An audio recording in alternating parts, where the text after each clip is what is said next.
लाडकी बहीण, लाडका भाऊ, ज्याचं काम पडलं तर राहणार, बरोबर आहे. हे सगळं करता आणि आमचे पैसे असून आम्हाला घडवतात, आम्हाला फक्त 1.16 देतात, ते फक्त ॲडमिनिस्ट्रेटिव्ह एक्सपेंडिचरसाठी आहे. मग आम्ही का तुमचे सावत्र लागतो का? मॅडम, हम आपके सौतेले लगते हैं क्या? हम भारत माता के सौतेले पुत्र आहे क्या? हे आम्ही त्यांना विचारलं आणि त्यांना आम्ही इलाज सांगितलं. प्रत्येक वेळेस आम्ही प्रॉब्लेम घेऊन जात नाही, एवढं असा कसा देतो हे म्हणत नाही. आम्ही एक प्रॉब्लेम घेऊन गेलो, त्यावर सोल्युशन घेऊन जातो. पैसा कसा उभा करायचा आम्ही सांगतो.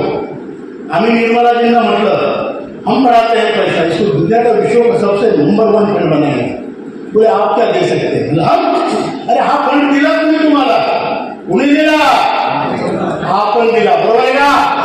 बोला. सावकाराला मागताना आपलेच पैसे असल्यावर लाज नाही वाटायला पाहिजे, बरोबर आहे?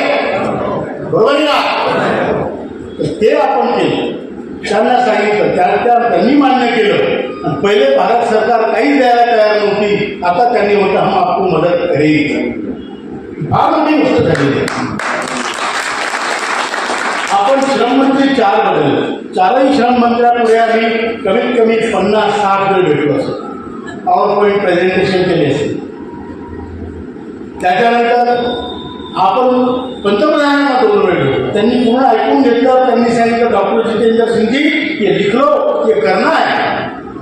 दूसरा सांग बैठो, सर ये हुआ नहीं, बोले इसमें टाइम लगता है, फाइलें हैं, मुंह होती है, ब्यूरोक्रेसी जब होती है, वो मेरे पास ही आएगा, मैं करूंगा काम, आपको मैं करूंगा. त्यानंतर ही झाली पॉलिटिकल मीटिंग. पण आपण ब्युरोक्रेसीमध्ये कॅबिनेट सेक्रेटरी भारताचा सगळ्यात मोठा, त्याच्यासमोर प्रेझेंटेशन झालं, ते ॲग्री झाले. फायनान्स सेक्रेटरी, एक्सपेंडिचर सेक्रेटरी, ज्याच्या हाती भारताच्या तिजोऱ्या आहे, आता 5 फेब्रुवारीला त्यांनी स्वतः बोलवलं.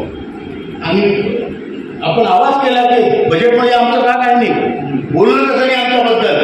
तर त्यांनी बोलावून घेतलं, सांगितलं तुमचा विषय मला समजून घेऊया, मी करतो.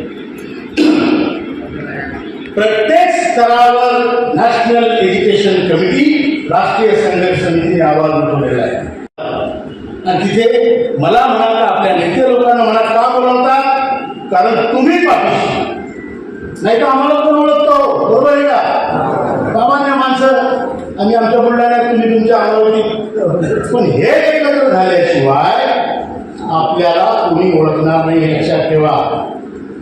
तुमचा जेव्हा दबदबा वाढेल तेव्हा तुमचा पोरगा मी तुम्हाला बाप म्हणेल. जेव्हा तुम्हाला 10,000 मिळतील महिन्याला, तेव्हा तो पोरगा महिनाभर तो तुम्हाला बाबा म्हणाल, काय कारण माहीत नाही. शेवटचे 3 दिवस पाय नक्की लावतात. त्याची पेन्शन आहे म्हणत 3 दिवसांत, बरोबर आहे की? त्यामुळं आपल्याला सगळ्यांना जागरूक होणं आवश्यक आहे. आपल्याला सडत सडत मरायचं नाहीये, आपल्याला लढत लढत मरायचं आहे, बरोबर आहे? मी तर आमचं लढत लढतही मरायची गरज नाही. जिंकू आणि मग स्वाभिमानानं मरू. मरू तेव्हा आपण शाप देऊन नाही मरायचं, मरू तेव्हा आपण चांगल्या मतानं मरू, बरोबर आहे का? मरण कोणाला घेऊ, आहे सगळ्यांना मरण. मग ते मरताना बी आपण चांगल्या पद्धतीनं मरू, याची ही व्यवस्था आहे. आणि ही संघटना, ती संघटना, अरे बाबा, तुम्ही 1000 संघटना काढूनही फायदा नाहीये. तुम्ही एकत्र येऊन फायदा आहे. आम्ही कोणा नाव ठेवलं नाही, पण अमरावतीकरांनी एकत्र काम करावं ही आमची मनापासून इच्छा आहे. अमरावतीकरांना भारताला एकत्र येऊन काम करावं, भारताने एकत्र येऊन काम करावं. आतापर्यंत काय, हा या जातीचा, त्या जातीचा, कुठल्या धर्माचा, आमचा नातं, आमचं ना धर्माचं ना जातीचं, कर्माचं नातं एवढं. कामगाराचं नातं, कर्माचं नातं. आणि कर्म करून आपल्या ताईने सांगितलं तसं आमच्या घामाचे दाम घेतल्याशिवाय मरणार नाही. आणि म्हणून आपण आंदोलन ठेवलंय. कारण उतारा लावल्याशिवाय दगड उचलला जातो का? सांगा भाऊ, चर्चा चालू आहे आपल्या, पण इकडून उतारा लावावं लागतं. म्हणून आंदोलन, त्यासाठी तुम्हाला यायचं, बरोबर आहे का? आवाज काढा, बरोबर आहे का? जोश पाहिजे, जोश. आता झालं होतं निरोप आहोत. आणि म्हणून आपल्याला मोठं आंदोलन 9, 10, 11 तारखेला दिल्लीला जंतर मंतरवर घ्यायचं आहे आणि त्यासाठी अवतरण द्यायला मिळालं.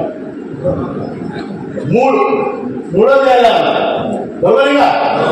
यायचं आणि स्वतःच्या बायकोला आणा. तुम्ही नाही काही ते मथुरा काशीगिरी दाखवा.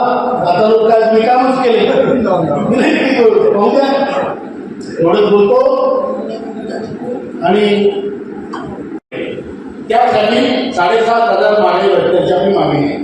याचा अर्थ असा होतो ज्या माणसाला 1 रुपया